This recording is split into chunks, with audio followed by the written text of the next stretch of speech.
So, here's a good question. Pwede po bang iparehab kahit hindi addict?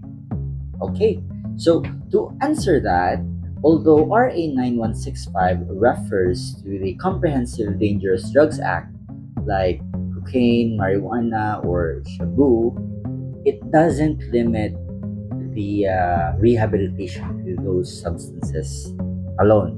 Kasi nga, if we talk about alcohol, although hindi siya nakasali sa RA 9165, alcohol is still considered as a substance. So if may issue sa alcohol, pwede po siyang iparehab pa rin.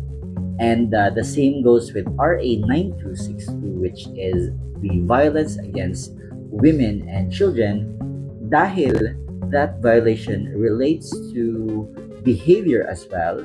Pwede din namang sabihin ng korte ay paparehab yung tao dahil sa vowsy, no? So we've had cases, few cases before, so it would imply that pwede pong magparehab kahit hindi po related sa drugs. Granted na behavioral issue. That's it.